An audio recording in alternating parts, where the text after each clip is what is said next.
Good afternoon.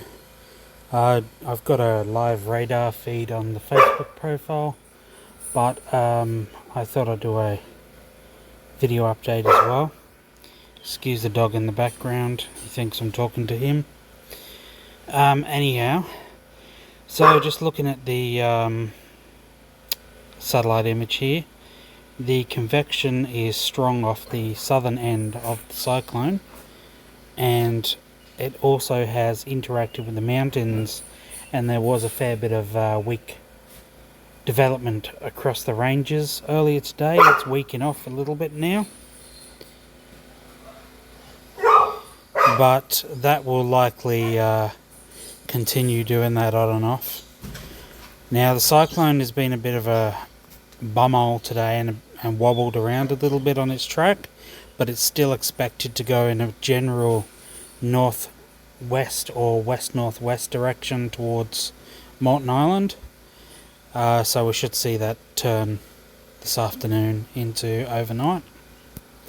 So yeah, the convection at the south of the low there, as you can see by the reds, there'll be quite a bit of rain there, as is evident on the radar.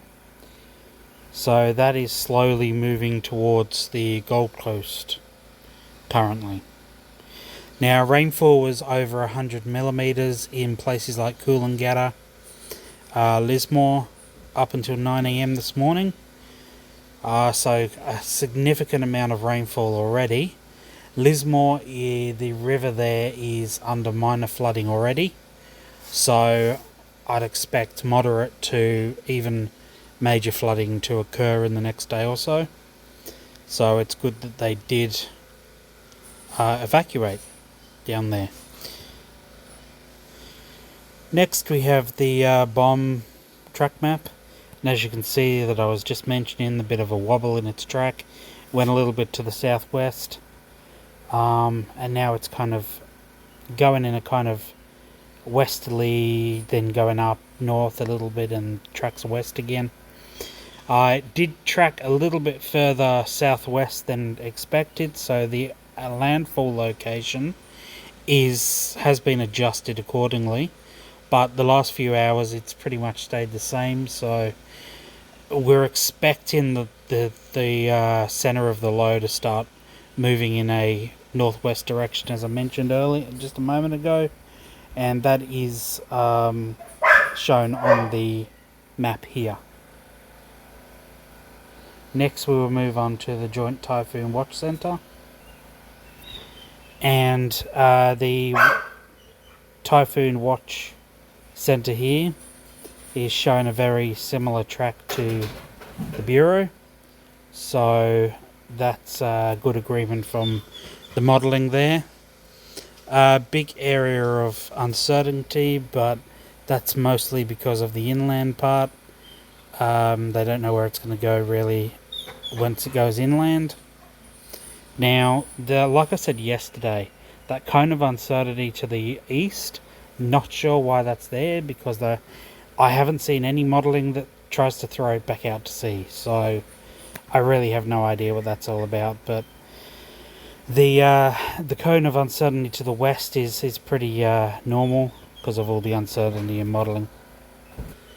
Speaking of modelling, here's the EC Assembles map, which wasn't available last night but is available today.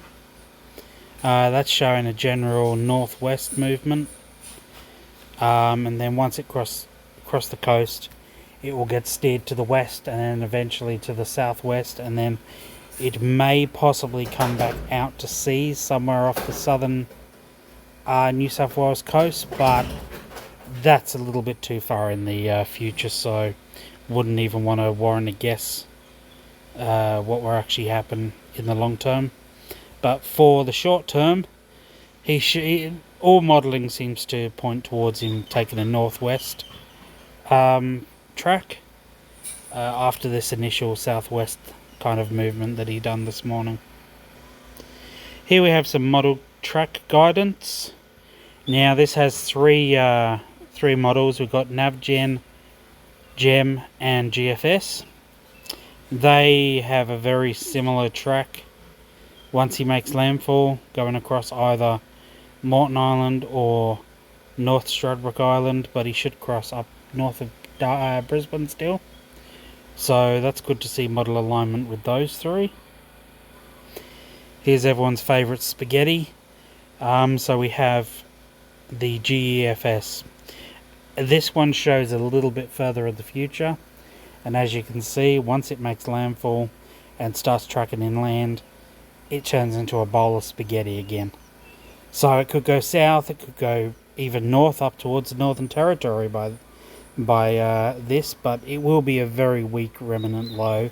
So even if it did track further, even down to New South Wales, coastal New South Wales, or up towards the NT, it will be pretty weak. Although there is a chance on those tracks I see going up towards the Northern Territory of the pressure dropping again. So who knows? As I say, it's anybody's guess at the moment where he goes once he's made landfall. So yeah, you can see the spaghetti junction of that particular assemble runs. Now here's another version of the GFS modelling assembles of the GEPS, and on the most tracks are north of Brisbane, as you can see, and then once he's inland, variation galore. So it's very difficult from a forecasting perspective, no matter how much you know about cyclones or whatnot, how many years you've studied them, etc. That far in the future, after about 4 days, the uncertainty just increases exponentially sometimes. So that's showing on there that, you know, we've got a spaghetti junction all again. So that's pretty much all I've got, I think, for this afternoon.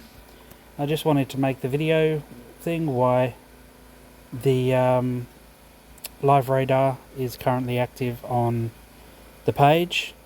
It's also on my Twitter or X, whatever you want to call it, account, which if you want to follow my X account is at OzWeatherWatch, and I'm also on Instagram, and the handle for that is at the Wandering Weatherman.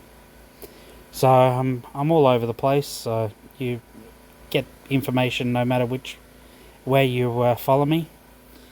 But that's about all for tonight, so that's enough me rambling about stuff that really isn't overly important at the end there. But anyway, I hope you enjoy your afternoon or evening now, and let's just hope that Alfred gets his butt into gear and actually gets across, so people stop waiting for whatever's going to happen.